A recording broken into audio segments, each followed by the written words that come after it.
महाराज की గట్టిగా చెప్పాలి జై బలో గణేష్ మహారాజ్ కి మరొక్కసారి గట్టిగా చెప్పాలి జై బలో గణేష్ మహారాజ్ కి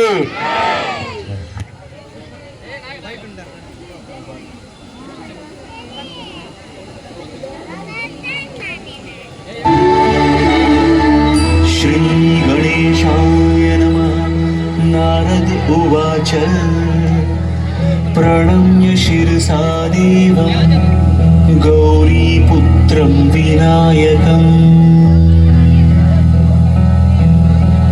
భక్తావాసం స్మరిన్ నిత్యం ఆయుః కామార్థ సిద్ధయే. అనంతపుర నగర ప్రజలందరికీ శ్రీ గణేశ ఉత్సవ సమితి గాయత్రీ చౌక్ నిర్వహించు శ్రీ విశ్వావసునామ సంవత్సర గణేశ ఉత్సవమునకు Shri Shirdi Sai servicing centre, Tribhuvan multi speciality hospital మరియు శ్రీ రంగా హైటెక్ ఫార్మసీ వారి స్వాగత సుమాంజలులు. గత 39 సంవత్సరాలుగా నిర్విరామంగా నిరంతర వైవిధ్యభరితమైన పురాణ కథలను సాంకేతిక నైపుణ్యములతో కూడిన విగ్రహ కదలికల ప్రదర్శనతో గాయత్రీ చౌక్ అనంత నగర ప్రజల మన్నన పొందినదని సవినయంగా సభక్తిపూర్వకముగా తెలియజేయుచున్నాము. శ్రీ విశ్వావసునామ సంవత్సర గణేశ ఉత్సవంలో భాగంగా శ్రీ సుబ్రహ్మణ్యేశ్వర స్వామి వల్లీదేవిల కళ్యాణమును ఆసక్తికరమైన విగ్రహ కదలికల ప్రదర్శనచే తిలకించండి.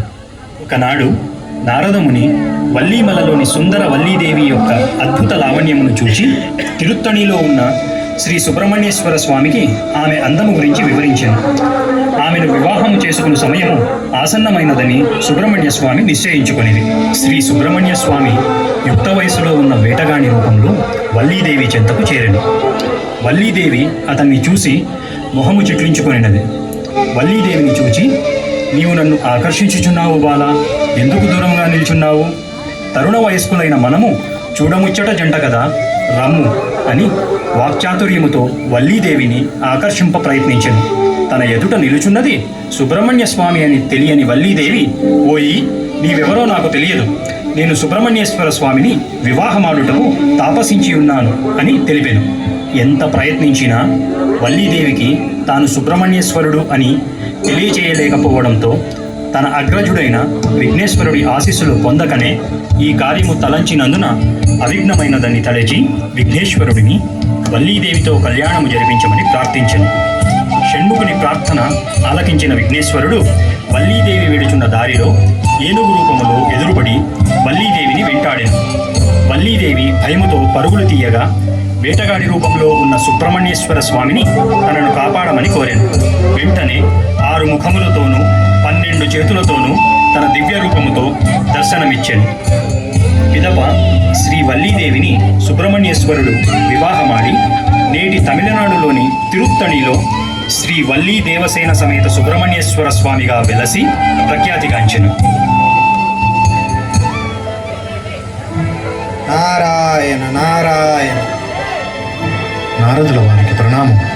ఓ షణ్ముఖ, వల్లీమలలో నిన్ను వివాహమాడుటకు వల్లీదేవి ఎంతో కాలం నుండి తపస్సు చేస్తున్నది. నీవు వల్లీదేవిని వివాహమాడుటకు సమయము ఆసన్నమైనది. నిజమే నారదముని, నేను వల్లీదేవిని వివాహమాడి భార్యగా స్వీకరించు సమయం ఆసన్నమైనది. నేను యుక్త వయసులో ఉన్న వేటగాని రూపము దాల్చి వల్లీదేవి చెంత చేరదు. ఓ దేవి, నీవు నన్ను ఆకర్షించుచున్నావు. తరుణ వయస్కులైన మనము చూడముచ్చటైన జంట కదా, రమ్ము, నన్ను వివాహమాడుము. ఓయి, నీవెవరో నాకు తెలియదు. నేను సుబ్రహ్మణ్య స్వామిని వివాహమాడుటకు తాపసిస్తున్నాను. నేను ఎంత ప్రయత్నించినా వల్లీదేవి నన్ను గుర్తుపట్టడం లేదు. ఏ కారణం వలనో ఈ కార్యములో విఘ్నాలు కలుగుచున్నవి. నేను ఈ కార్యమును నా అగ్రజుడైన విఘ్నేశ్వరుణ్ణి ప్రార్థించకుండా మొదలుపెట్టినందునే విఘ్నాలు కలుగుచున్నవి. ఓ అగ్రజ విఘ్నేశ్వర, నీ అనుజుడైన నా వివాహ శుభకార్యమును నీవే నిర్విఘ్నము చేయాలని ప్రార్థించుచున్నాను.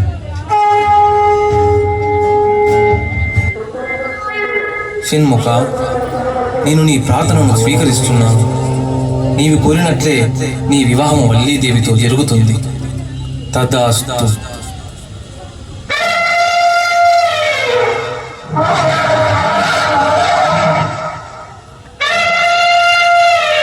ఈ ఏనుగు నుండి నన్ను కాపాడేవారే లేరా?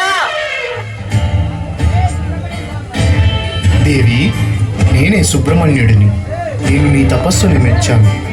నీవు కోరినట్లే నిన్ను వివాహమాడదాం.